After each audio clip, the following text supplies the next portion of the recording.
What's up, YouTube? This is MetallicTCG here, coming at you with a Burning Abyss deck profile for October 1st, 2022 of this being recorded, but essentially this is the build that I was rocking with quite some time over at twitch.tv/Metallicaerox, playing Duel Links on stream, whether it be with the viewers, of course, doing some good old PvP. So, just wanted to say, this is actually before the link upgrade, so as you can tell, we have the extra, zone right here that I haven't actually fully utilized. However, you can easily just throw in probably a really good utility rank 3 deck.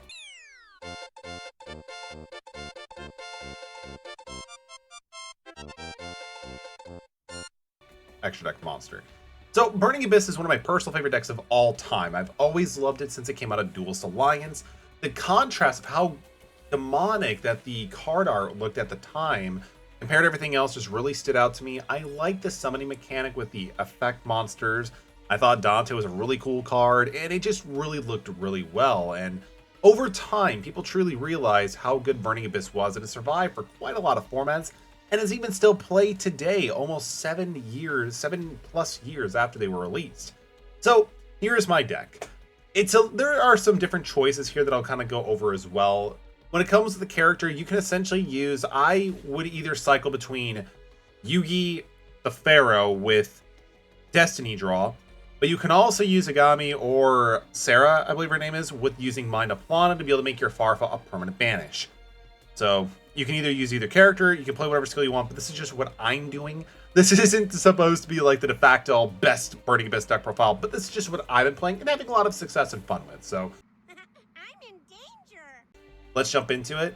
Again, if you're not subscribed, subscribe, hit like, comment down below your thoughts, and what deck you're playing, curious, and also what deck you're going to be building for the link formats. That said, let's jump into it. One copy of Tour Guide from the Underworld. This is basically the best normal summon in the deck, especially going early on. When it's normal summon, you can special summon a level 3 Fiend type monster from your hand or deck, but its effects are negated and cannot be used for synchro. Again, we're essentially using this to go into our Dante turn 1 to be able to start setting up our graveyard. And even in late or early game, it's still good because it allows you to kind of make something like Nightmare Shark to push for that 2,000 per game, and just set up your graveyard and be able to get whatever Burning Abyss you want to follow up with. We're playing 3 copy of Scarm, Malebranche of the Burning Abyss. I'm going to be kind of short with the effects because I've done this before, but again, any Burning Abyss if you control any monster that's not a Burning Abyss, all of your main Burning Abyss monsters will destroy themselves, and when they hit the graveyard, they have some effect. Scarm is basically a level 3 Dark Fiend type monster searcher during the end phase. And also, if you control no spell or traps, you can special summon all the level 3 Burning Abyss in the main deck. So essentially, it's a rank 3 spam deck. Scarm is really good because it allows you to get access to your other Burning Abysses. It also allows you to get access to your tour guide. So Scarm is just super good to set up, whether it be for the tour guide play or even using a Crane, because you can get multiple searches throughout the game utilizing this card. And also having a 2,000 defense, it's pretty good to deter your opponent from actually swinging for damage. Crane is a great card. It's essentially the same concept as Tour Guide, but it revolves on the graveyard. Now, that is actually really good with Crane because Crane allows you to abuse some of the monsters that you've already used in your graveyard. You can use Crane to bring back things like Fiendish Rhino Warrior to become a Foolish Burial once this hits the graveyard again from it becoming material. Same thing with Seer to be able to get a monster reborn for a Burning Abyss, or of course Farfa to banish something that could be a problem. So Crane, it's not truly a Burning Abyss or a tour guide, but it's definitely a great card to consider. We're playing 2 copies of Fiendish Rhino Warrior. Fiendish Rhino Warrior is amazing. Fiend type monsters you control cannot be destroyed by battle or card effects except for himself. And when he gets sent to the graveyard, you can send 1 Fiend type monster from your deck to the graveyard. This is actually really good because if you want to do some deck thinning, you're more than welcome to.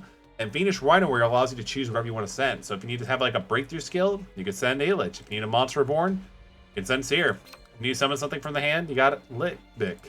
And of course, if you want to banish something, you got Farfa. And of course, we already talked about it, but if you need to search something set up for the following turn, you always send Scarm. Seer is the next card, and we're playing 2 copies of Seer, Malebranche of the Burning Abyss. Seer is actually really good because it kind of contributes to what is known as the Dante loop. So you summon Dante. When Dante hits the graveyard, you can add a Burning Abyss monster from your graveyard to your hand. So you add Seer. When Seer hits the graveyard, you could choose to summon back Dante. When Dante goes to the graveyard, you can add back Seer. you get the point. You can kind of go into a loop by, just constantly having these two keep on revolving each other. But Seer is also really good being at 1600 attack to be able to help push for some extra damage. And of course, bringing back any of your other Burning Abyss monsters to recycle their effects again when they hit the graveyard. Like Farfa. Farfa's just really good. Just gonna leave it out there. We're playing 2 copies of Kythroid. We don't play a lot of traps because we're doing a lot of milling, as you can tell. So having Kythroid being milled and put to the graveyard is okay because you can always banish him to protect yourself from the next battle damage you do take. And even if he doesn't mill himself, just discarding him for the hand trap effect to prevent the battle damage from that battle, still really good. We're also playing, this is a little bit more of a newer edition, we're playing 2 copies of White Princess. Honestly, when I first started saw people doing this in certain lists, I was kind of curious about it. And then it kind of made a lot of sense because you could always use this card's effect to be able to make whatever monsters lose the level and rank times 300. And then you could just simply go into your Xyz summons and make Dante. Because again, Dante is at most 2,500 attack. So with White Princess, if you use White Princess first and then go into Dante after the effect resolves from White Princess, it'll make all your opponent's monsters much more susceptible to be attacked over by Dante.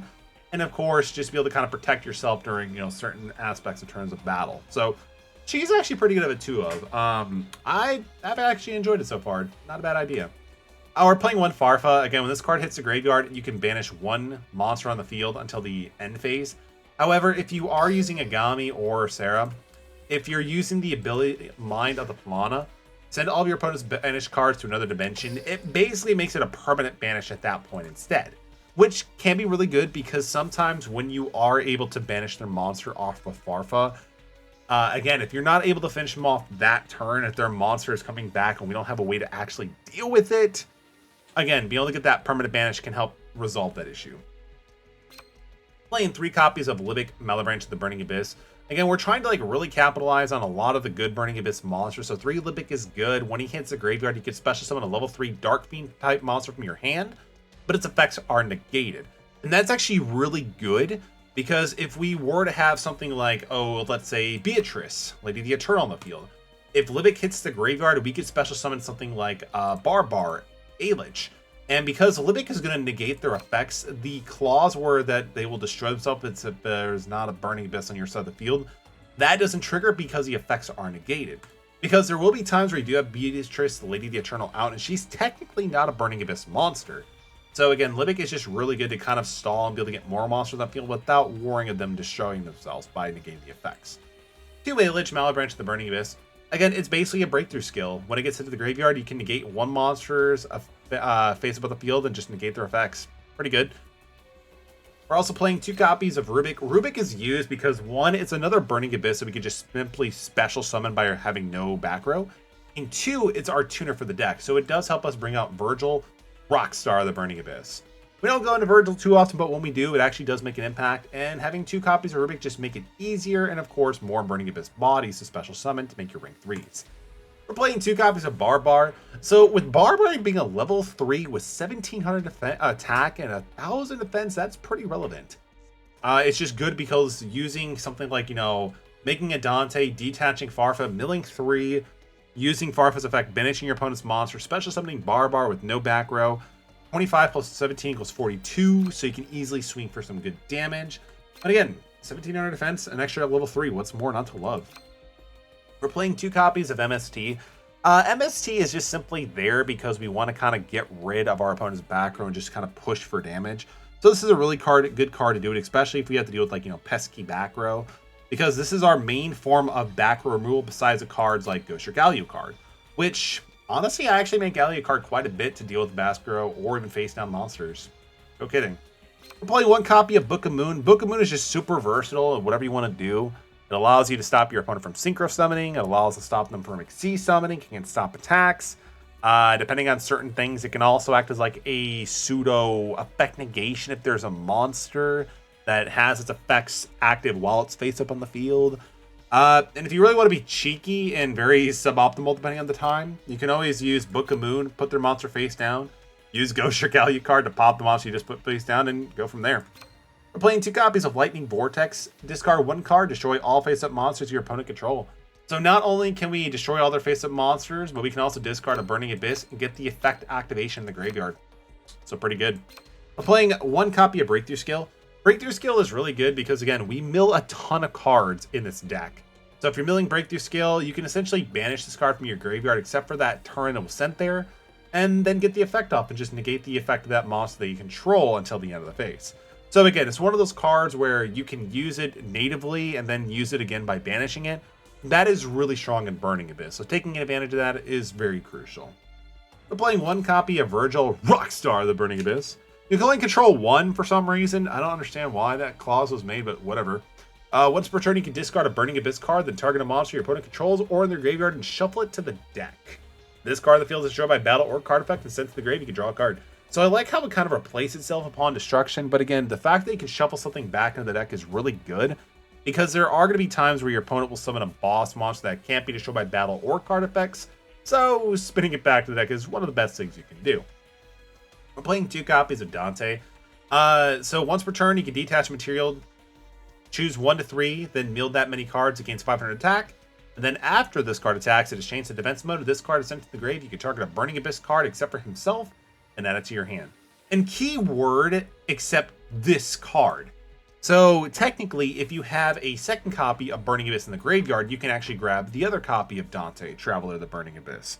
So in a sense, you can actually have infinite Dantes. I've never found myself in a situation where I need to have 3 Dantes.